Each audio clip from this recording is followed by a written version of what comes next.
Hey y'all, Big Charles, and I'm not sure I can wait 92 days, 13 hours, and 15 minutes until Nightreign returns to my PS5.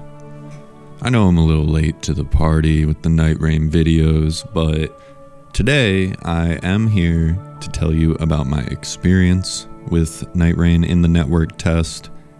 And I just gotta say first though, thank you so much to everyone who went and made my previous video, That Old Souls Vibe, my most popular video to date in terms of views, interaction, etc.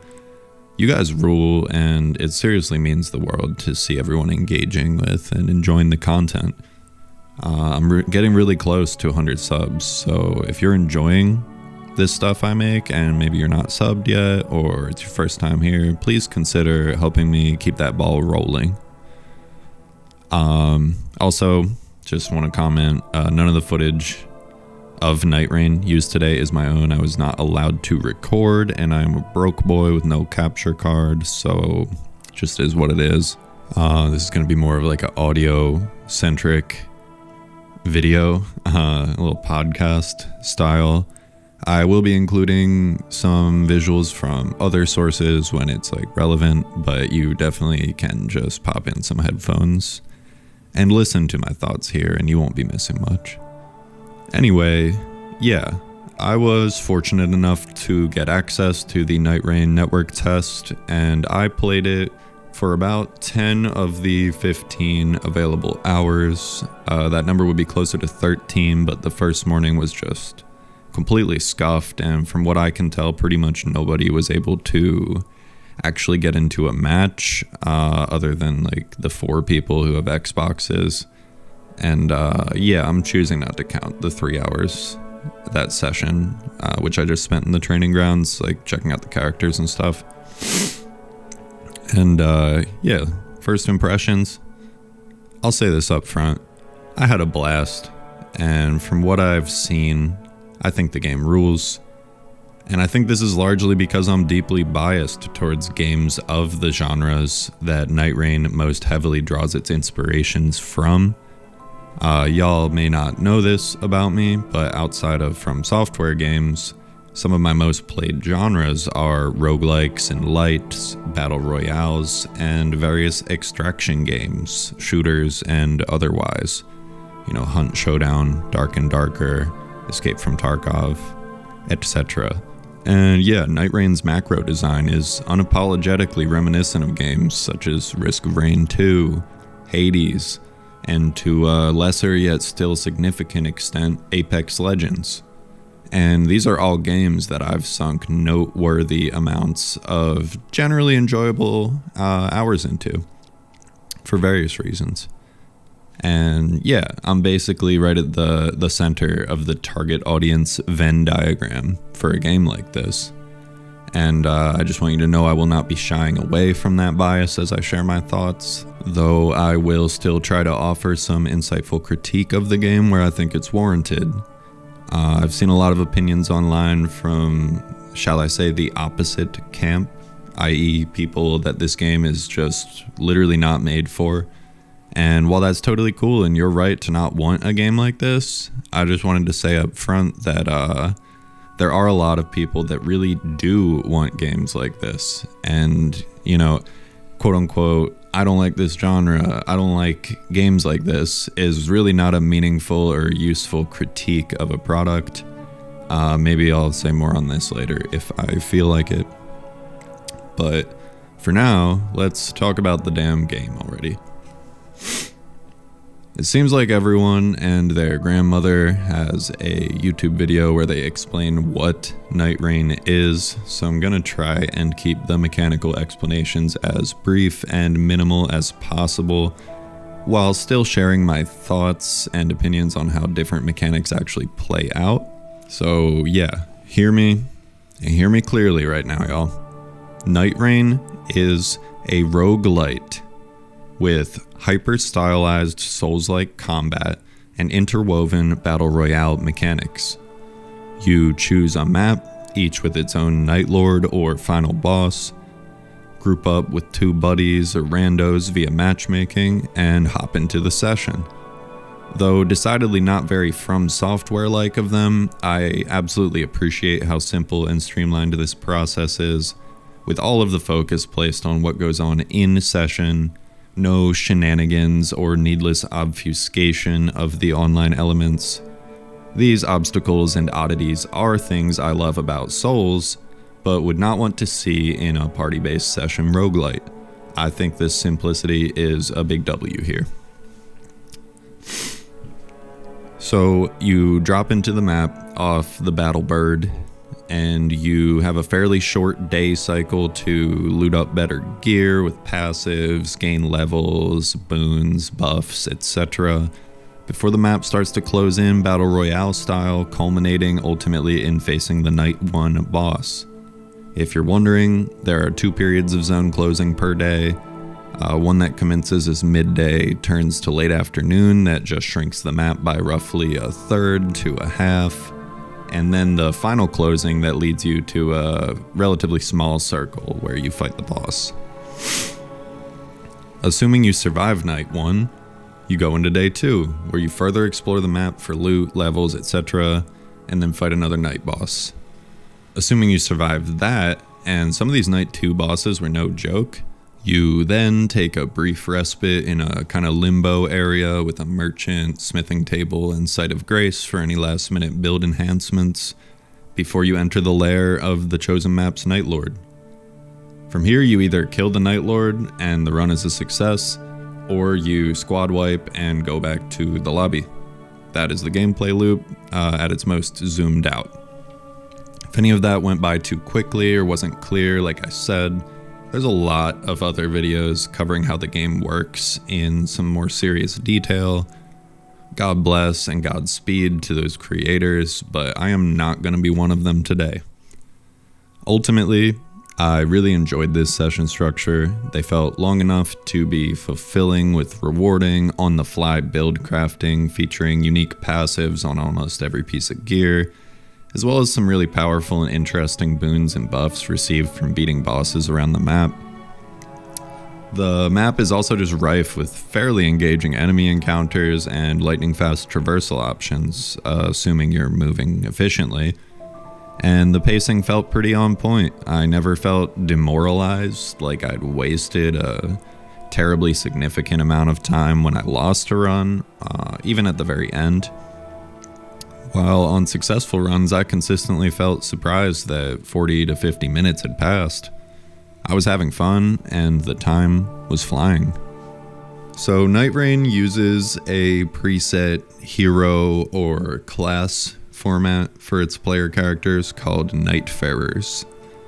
Similar to a game like Apex Legends, each character differentiates themselves through a passive, 2 unique abilities, one of which being a sort of tactical skill on a short cooldown, with the other being an impactful ultimate on a much longer cooldown, as well as unique weapon proficiencies, unique stats such as vigor, strength, dex, intelligence, etc., which do govern what gets leveled up when you level up. Because you're not really picking stats, you're just hitting the level up button at the Site of Grace. For example, Wylder will always do more damage with a physical greatsword than Recluse would, and Recluse will presumably always have the most mana, and so on. Something I found a bit off-putting and worrisome is that in the network test, I and I think everyone else were just completely unable to access the Nightfarers' innate attributes. Like, nowhere, it seemed, could I look up what exactly the character's stat spread looked like. For a min-maxer and general nerd such as myself, this is pretty dismaying, and I really strongly hope that in the release version of the game we are able to access each Nightfarer's character sheet in detail. Now for the Nightfarers themselves. Wylder.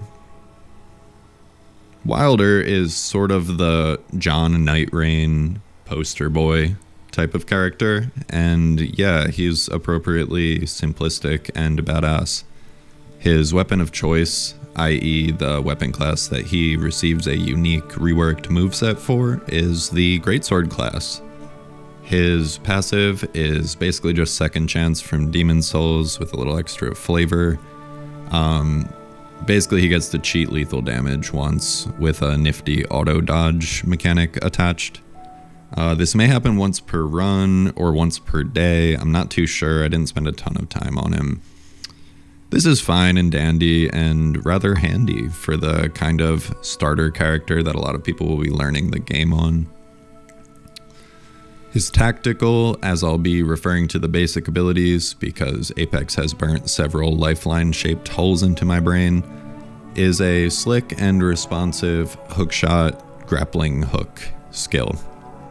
It feels really good and intuitive when in combat. Smaller enemies will be yanked towards you, and when you use it on a larger enemy, it will pull you towards them quite a distance too. It's great for closing the gap. And at least when using a greatsword, he has access to unique follow-up attacks from the grapple that feel really cool and impactful and stylish. Unfortunately, in terms of map traversal, this thing just kind of sucks. It feels far less intuitive to try to target the terrain with it, and I often found it to be more tedious and potentially just slower overall than just running with the new Surge Sprint feature. I'm sure there will be like some cool movement tech developed by Wylder mains using this thing, but as for the developer intended traversal uses, it's pretty disappointing, honestly.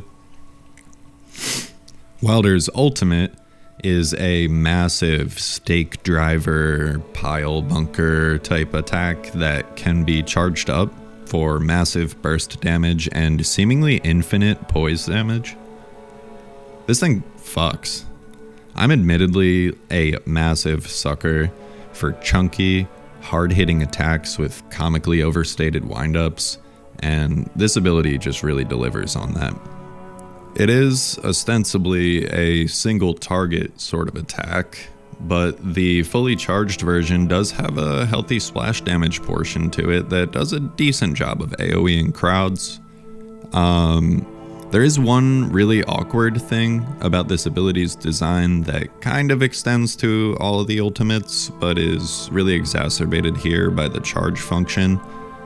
And that is that all ultimate abilities have iframes protecting their entire execution window, which in itself is a little strange, but I'm open to it. However, with an ability like this where you can choose to charge it up, I just struggle to understand why you would ever not use the charged version. It does significantly more damage, has a larger AoE, and seems to always break bosses' poise. And unlike a charged R2, for example, there's no risk-reward balance at play. It feels like the charged version is just always better. Similarly, the uncharged version blasts you back away from the target you likely just opened up for a DPS window. And while, yeah, this is a great opportunity to use the grappling hook to reclose the gap and land a stylish jump attack on a downed boss, I don't really understand why the smaller explosion with more downsides knocks me back further than the literal fucking tactical nuke I'm detonating on my own hand while punching a boss in the face. It just feels weird, man. But design abnormalities aside, I do really like this thing and hope they can kind of iron out that awkwardness. Hopefully they're aware of it. Moving on now to Guardian, aka Bird Person, or Hawk Tua. Guardian fills a sort of tank role. He is largely focused on crowd control, damage soaking, and providing protection to teammates during damage windows. His passive is a funny little blocking dodge that settles you down into a defensive stance where you take massively reduced stamina damage from blocking in exchange for reduced mobility and a very slowly draining stamina bar. This is on paper fine, but something I didn't really enjoy or find fluid to use in a game with such an emphasis on high mobility in combat. Guardian's weapon of choice is the halberd, and I actually really liked the reworked moveset, especially that his moveset actually gains a shield poke with the halberd. This is super strong and fits his archetype nicely. His tactical is cool and straightforward. He kind of flaps his wing upward and pushes out a gust of air in an AoE around him. This knocks smaller enemies up into the air and flinches a lot of the larger enemies. It can be charged up for bigger AoE and more damage. This is useful and simplistic, not much more to say. His ultimate, however, is far more interesting. So he kind of flies up into the air and comes crashing down. It deals a large splash of damage to anything near the area under him. This is cool and all, good damage and poise damage for bosses with a nice crowd control attached.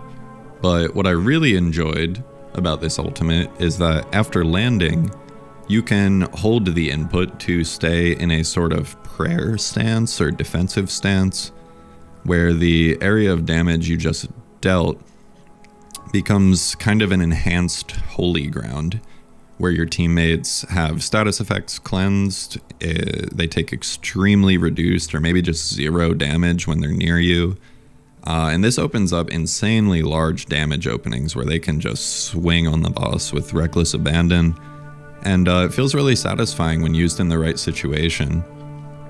Also of note, while you're holding this input in this stance, it seems that all damage you would take is received as if guarding, meaning it's taken by your stamina bar.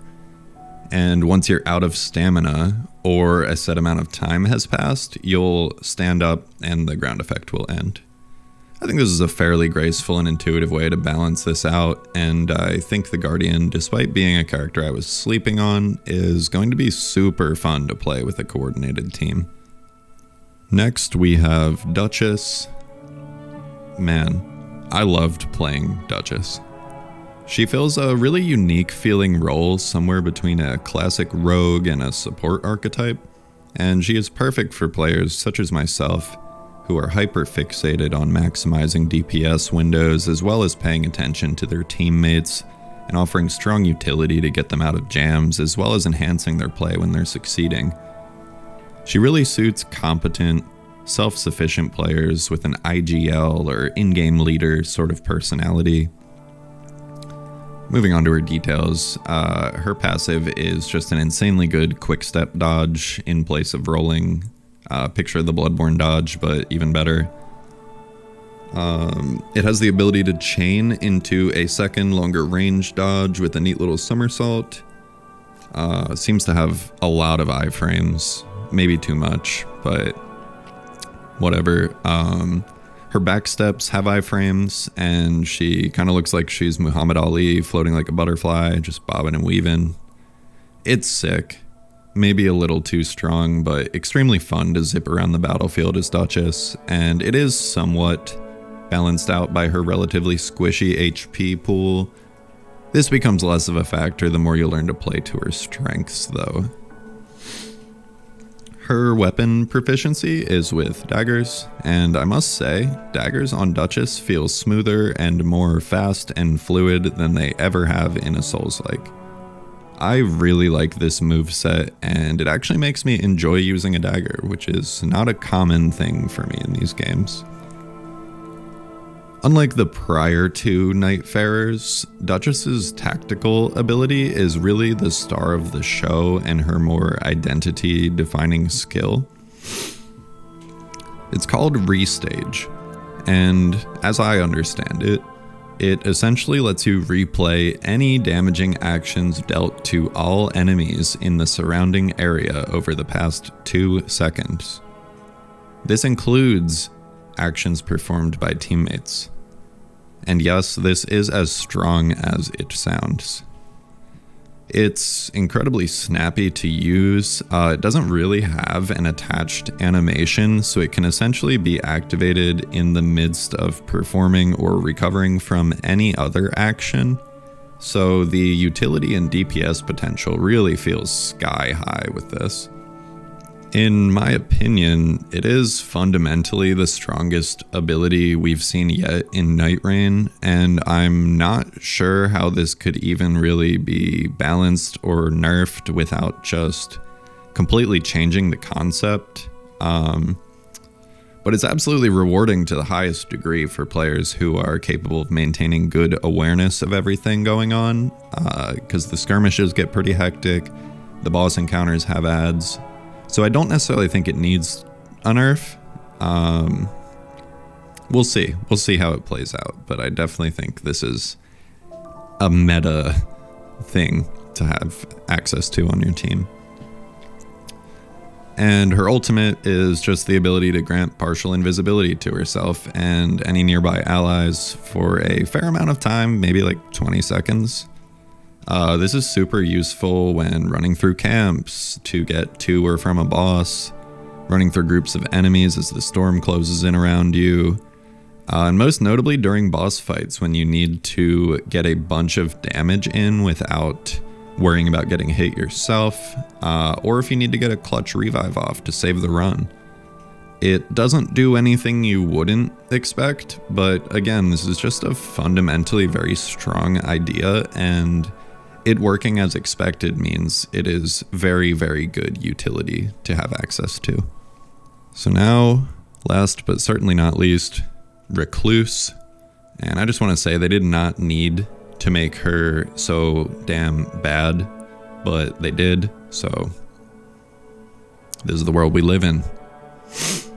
Now, while Duchess was probably my favorite character available in the test due to my preferences and playstyle, Recluse is likely the most intriguing and different from any Souls-like playstyle I've seen before, and maybe my favorite idea for that. So her passive is interwoven with her tactical, in that she can see and siphon, or as some might say, suck off elemental residues from enemies, which charges her tactical and recovers a decent little chunk of mana. This siphoning action charges 1 of 3 pips for her tactical, with an element corresponding to the last element the enemy was damaged with, i.e. the residue collected.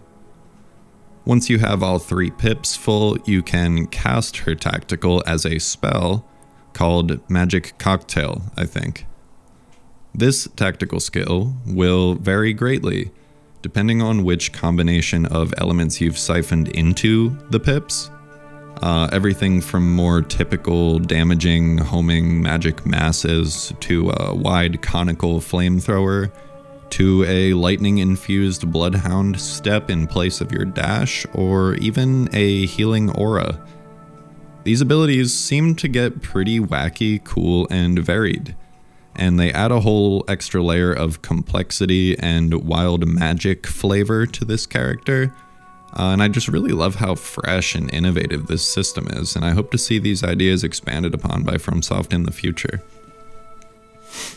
My only critique of this skill is that it can be very hard to understand what your magic cocktail is going to do until you cast it.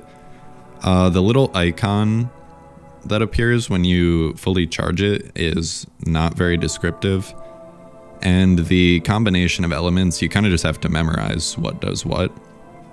But I also think this is kind of cool, as it raises the long-term skill ceiling on an already knowledge-intensive character. And it's not bad to have characters like this in a game like this. It does add replayability. Her ultimate is fine, but definitely less interesting and a little underwhelming. It marks all nearby enemies with a blood sigil that makes it so any player dealing damage to those enemies will regain HP and mana with every strike.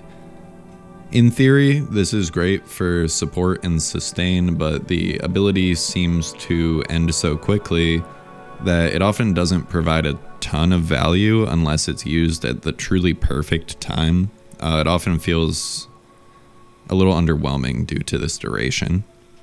And I feel like this could be remedied by either extending the duration a bit so it could be used more preemptively, or by speeding up the activation of the skill so it could be more effective as a reactive tool during damage windows that pop up. But it's really in a kind of awkward middle ground right now, so definitely needs some tweaking.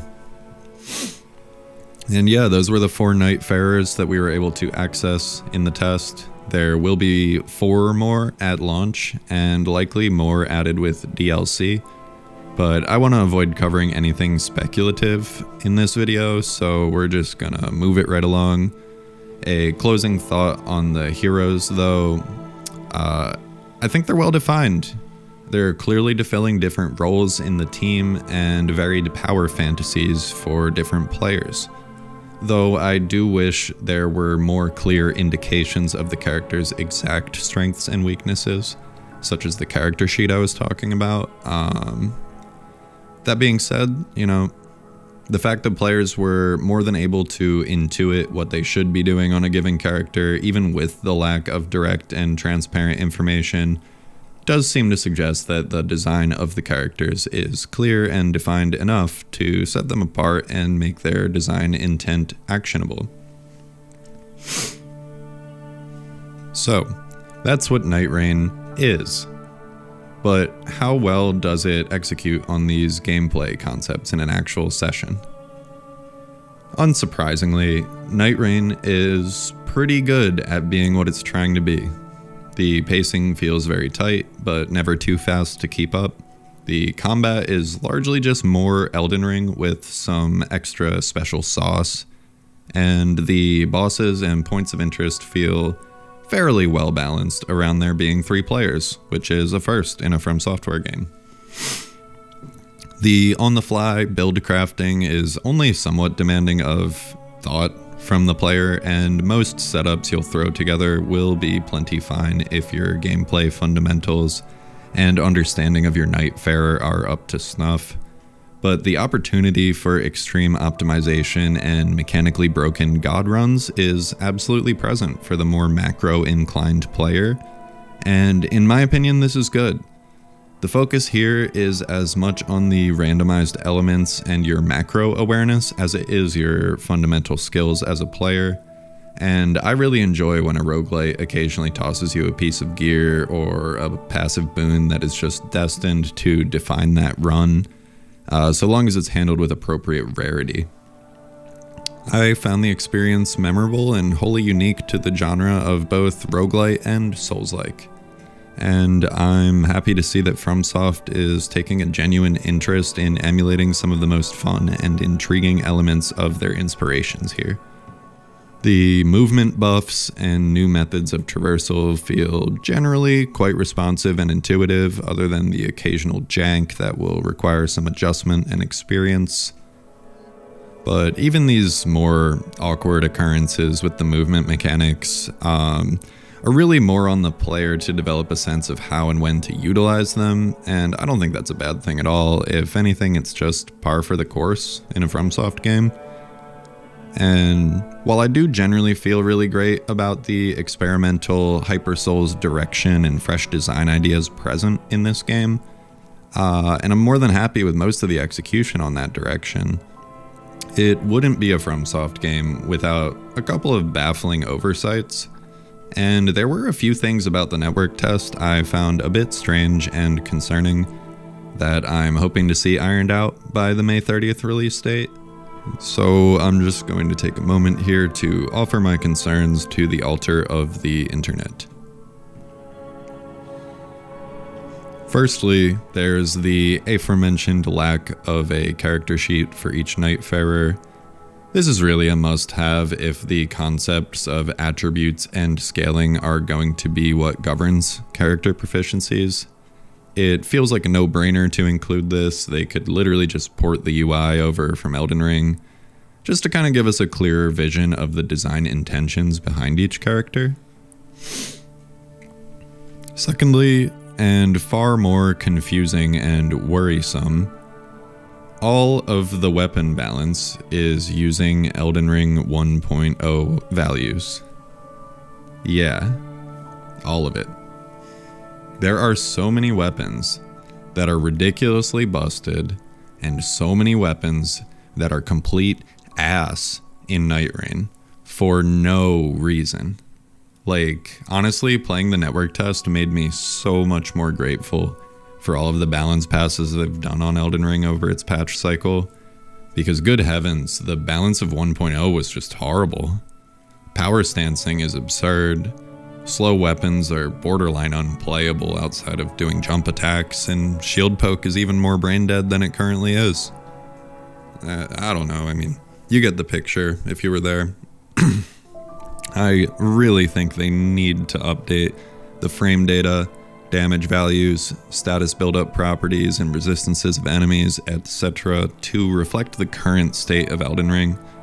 Because it's extremely jarring to grab a weapon you've enjoyed using for months, or a year in my case, like Great Axe or Curved Greatsword would be a prime example, only to be reminded that it's actually abysmal dog shit in this version of the game, and you're better off with just an Antspur Rapier with bleed on it. It really sucks, and this is a must fix that I'm hopeful is already well underway to being fixed, as the network test was running on a fairly outdated build of the game. But if the game launches like this, that is just a tragedy, and I really hope that won't be the case. Then there's the relic system. I think this concept is pretty cool, and I don't think it's implemented poorly per se.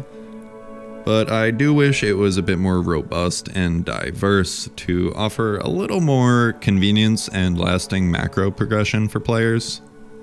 If you're not in the know, think of relics like Bloodborne's blood gems, but for each Nightfarer rather than specific weapons. They're, as far as I can tell, the only persistent form of progression in the game that isn't cosmetic or story related. So it's pretty important to nail it. You don't want them to be so wildly impactful that it nullifies the randomized elements of a run, and you don't want them to be so weak that no one will stick around in the game to grind out a good relic set for their playstyle. I do think the effects that I saw in the network test were in a pretty good place, which I assume is a more limited pool than what will be in the final game, so it's not necessarily about the effects themselves. However, the system and UI as a whole did feel a little bare bones, with a couple oddities that I found unappealing. Firstly, I'd really appreciate having like 3 savable relic loadout slots per character, just so I don't have to sift through all my relics every time I want to change things up to a build I've used before. And I imagine this will be an even more desirable UI feature after the game has been out for a bit and players start amassing tons of these things. I mean, you could even make the loadout slots cost merc, which is like the game's currency that you're rewarded after a run or for scrapping relics. And secondly, and super frustratingly, there were a lot of instances where I received relics with really cool Nightfarer specific effects. Things like enhancing Wylder's hookshot follow-up, or ultimate, or Recluse placing down a Terra Magica every time she siphoned magical residue. This fucking rules. I love this. But what doesn't rule, and what I don't love, however, was being unable to use these relics on the characters that would specifically benefit from them.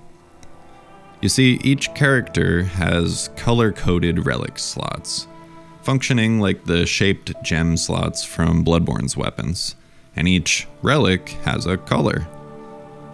The relic can only be placed in a slot that is the same color as the relic.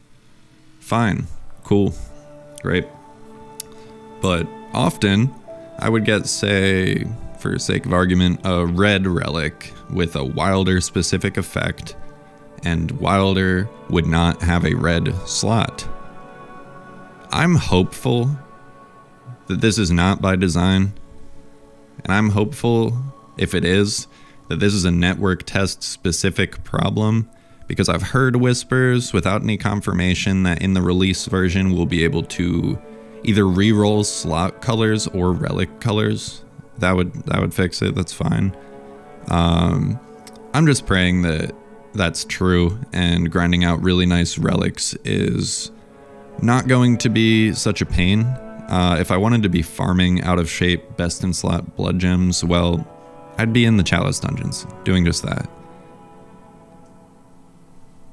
And my last concern, which I'm almost positive will be remedied with the full release, is that the map may not be randomized enough for runs to feel super meaningfully different as the weeks and months after release go on.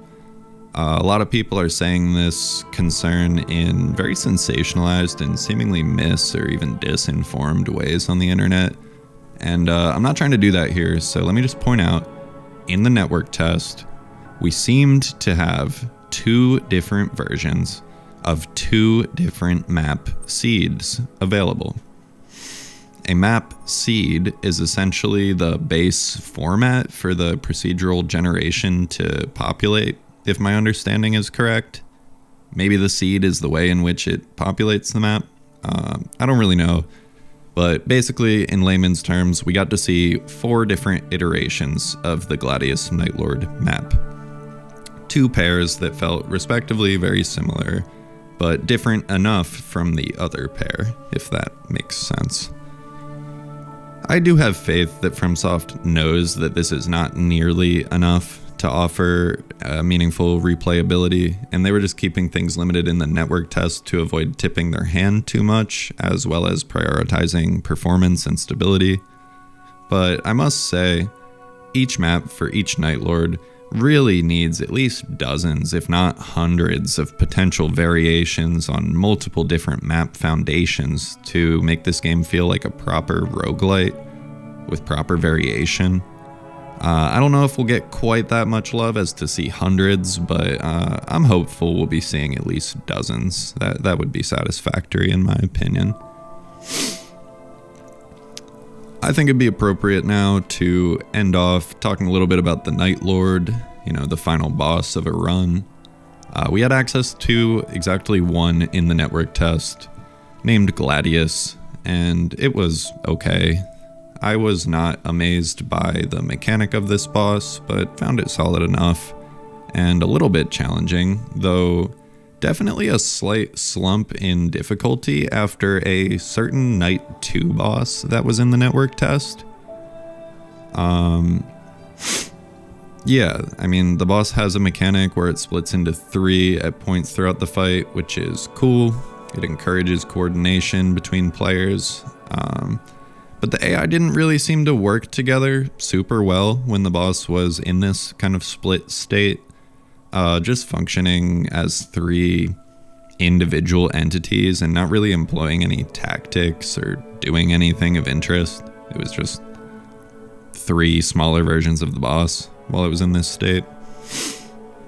Yeah, I don't know. I think that a good run might just have players way too powerful by the time they reach Night 3 to really struggle with Gladius. I hope they can tune him up a bit without making the fight just obnoxious, because in my experience, making it to Gladius all but meant the run had been successful. And the boss fight really kind of just felt like a victory lap where you flex on a giant dog. I don't know. I do believe he's set to be the first Nightlord, so it's possible that this is intentional and we'll see major difficulty spikes with later Nightlords. Only time will tell, but I'm not in love with Gladius. It was fine. Cool spectacle, looked amazing. The arena's really cool, but the fight itself was whatever. So, yeah, that's about it when it comes to me and the network test. Nightreign has a really fun and exciting set of ideas, and the execution is poised to make the game a really cool and fresh offering for the types of players that it's targeting. Let me put it this way. If you heard the premise of Nightreign and went, hell yeah, that sounds sick, I think it's safe to pre-order. It's basically doing what it says on the box. if you heard the premise and felt a little uncertain about what exactly those genres play like together, or if FromSoft could really, pull off such a gamey blend of traditionally non-Souls styles, maybe, try it on Game Pass or PS Plus Extra or Family Share or at a friend's house or whatever, Blockbuster. And, there might be a chance that this game's just not for you, but I think it's worth an honest shot if you're a fan of FromSoft and or the genres it's inspired by. And if you're one of the many people I see online that do not like the idea of Nightreign and are uneasy about the ways in which FromSoft is changing over time, listen, man, that's fine. This game is likely just not for you, and it's an experimental AA side project. FromSoft hasn't gone, full Ubisoft or whatever, and I really don't think there's much to worry about regarding the continued quality of their products. You may not like the directions and ideas they want to explore moving forward, and that's your right, but at the risk of being called a glazer, I'm in it for the long haul with FromSoft. I'm gonna hear them out.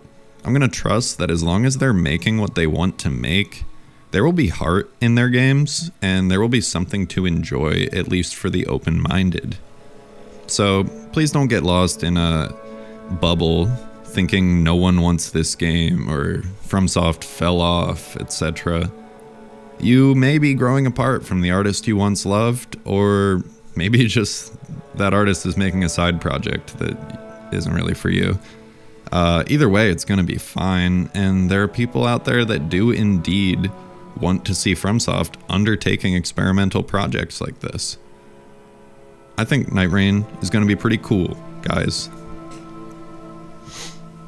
So, thanks for tuning in today. You know the drill. Like, subscribe, put it on Reddit, Discord, Facebook, MySpace. Share it around. Comment. Tell me what you think about Nightreign. Call me a glazer. Call me based. Send me Recluse R34. Alright, I'll catch y'all later. Peace.